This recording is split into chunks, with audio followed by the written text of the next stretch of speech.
Hi అండి, అందరికీ నమస్తే. ఇంక ఈరోజు రెసిపీ వచ్చేసి రెండే రెండు ఇంగ్రీడియంట్స్తో అదిరిపోయే టేస్టీ అండ్ హెల్తీ రెసిపీ అయితే మీకు ఇప్పుడు చూపించబోతున్నాను. అది ఏంటనుకుంటున్నారా? ఇంకా పల్లి లడ్డు అనమాట. ఇంకా ఈ శీతాకాలం వచ్చిందంటే చాలామందికి ఇంకా వ్యాధులు, రకరకాల జ్వరాలు ఇవన్నీ ఇంకా వస్తూ ఉంటాయి కదా.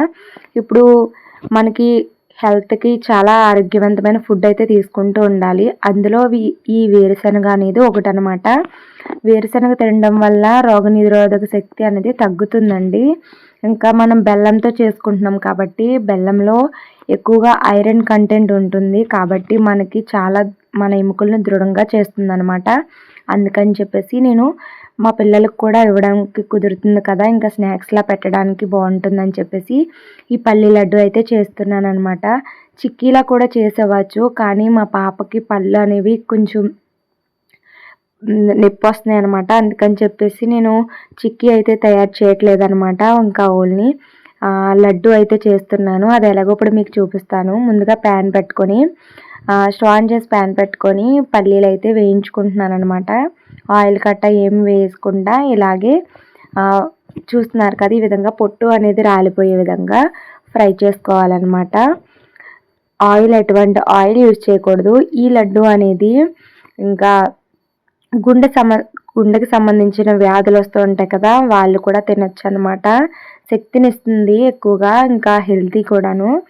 డైలీ రోజుకొకటి తిన్నామంటే ఎముకలు చాలామందికి బ్యాక్ పెయిన్ వస్తూ ఉంటుందండి. ఇంకా ఉమెన్స్కి లేకపోతే పిల్లలకి చాలామందికి బ్యాక్ పెయిన్, ఇంకా లేకపోతే పీరియడ్ సమస్యలు ఇలాంటివి వస్తూ ఉంటాయి కదా ఆడవాళ్ళకి. ఇంకా ఆడవాళ్ళకైతే పీరియడ్ సమస్యలు, ఇంకా రక్తహీనత ఇలాంటివి ఏమి లేకుండా కూడా నిరోధిస్తుంది అనమాట. అందుకని చెప్పేసి ఈ పల్లి లడ్డు అయితే అందరూ తినొచ్చండి. ఇప్పుడు ఫ్రై చేసుకున్న తర్వాత ఇంకా వీటిని స్టవ్ ఆఫ్ చేసుకొని వీటిని చల్లగా అయ్యేంత వరకు వదిలేసి ఈ విధంగా పొట్టంతా తీసేసుకోవాలండి. గట్టిగా నలిపితే కనుక పొట్టు అనేది రాలిపోతూ ఉంటుంది.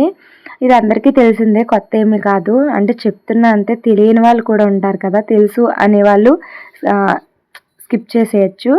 ఇంకా అప్పుడు ఈ పొట్టు అంతా తీసేసిన తర్వాత ఒక మిక్సీ జార్ అయితే తీసుకున్నాను అనమాట. తీసుకొని ఇప్పుడు ఈ పల్లీలన్నిటిని వాటిలో మిక్సీ జార్లో అయితే వేసుకొని ఒక బరకగా అయితే పౌడర్లా చేసుకోవాలండి. మరీ సాఫ్ట్గా అయితే తినబుద్ది కాదు. కొంచెం అటు ఇటుగా బరకగా అక్కడక్కడ ఇంకా వేరుశనగ పలుకులు తగులుతూ ఉంటేనే ఈ లడ్డు అనేది బాగుంటుందన్నమాట. నేనైతే అలానే ఇష్టపడతానండి. ఇంకా మా పిల్లలు కూడా అలాగే పెడుతూ ఉంటాను.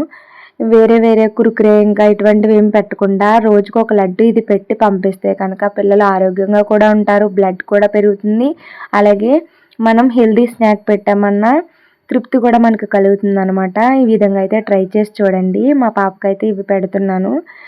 చూస్తున్నారు కదా, ఈ విధంగా పౌడర్ చేసుకున్న తర్వాత బెల్లం తీసుకొని మనకి ఎంత తీపి తినాలనుకుంటున్నామో అంత వేసుకుంటే సరిపోతుంది.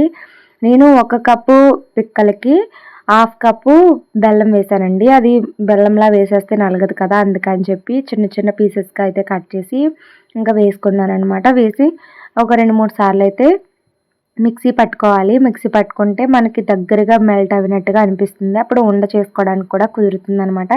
అయిపోయిందండి, చూస్తున్నారు కదా. ఇప్పుడు మనకు కావాల్సిన సైజులో ఉండలు అయితే చుట్టుకోవాలి.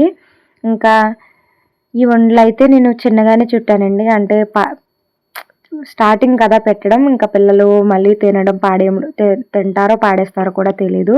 నేనైతే చిన్న ఉండలే చుట్టాను. రోజుకొకటి తింటే సరిపోతుంది అండి. మనం స్నాక్స్ పెట్టినట్టు ఉంటుంది, వాళ్ళకి ఆరోగ్యంగా కూడా ఉంటుంది. ఈ విధంగా అయితే ట్రై చేసి చూడండి. చాలా సింపుల్ అండ్ టేస్టీ అండ్ హెల్తీగా ఉండే పల్లి లడ్డు అయితే రెడీ అయిపోతుంది. చాలామంది పంచదారతో కూడా చేస్తారండి. పంచదార తినడం వల్ల యూజెస్ ఏమి ఉండదండి, దానివల్ల నష్టమే. కానీ అందుకని చెప్పి నేను చాలా మట్టుకి పంచదారని అవాయిడ్ చేయడానికి ట్రై చేస్తున్నాను. మీరు కూడా ట్రై చేయండి. పంచదార తినడం వల్ల పిల్లలకి ఇంకా పళ్ళ సమస్యలు కూడా వస్తాయని విన్నాను. అందుకని చెప్పేసి నేను చాలా మట్టుకు తగ్గించేద్దామని అయితే డిసైడ్ అయ్యాను అనమాట. ఇదండి మనకి ఈరోజు టేస్టీ అండ్ హెల్తీగా ఉండే పల్లి లడ్డు అయితే రెడీ అయిపోయింది. వీడియో అయితే అందరికీ వస్తే కనుక ఖచ్చితంగా ట్రై చేయండి. ట్రై చేసి కామెంట్ బాక్స్ సెక్షన్లో ఎలా వచ్చిందో కామెంట్ చేయడం మాత్రం మర్చిపోకండి. చివరి వరకు చూసినందుకు చాలా థ్యాంక్ యూ. చూసిన వాళ్ళు అలాగే వెళ్ళిపోకుండా లైక్ చేసి వెళ్ళండి. మీరు లైక్ చేయడం వల్ల ఈ వీడియో అనేది మరికొంతమందికి రీచ్ అయ్యే అవకాశం ఉంటుంది. థ్యాంక్ యూ ఫర్ వాచింగ్ అండి. బాయ్.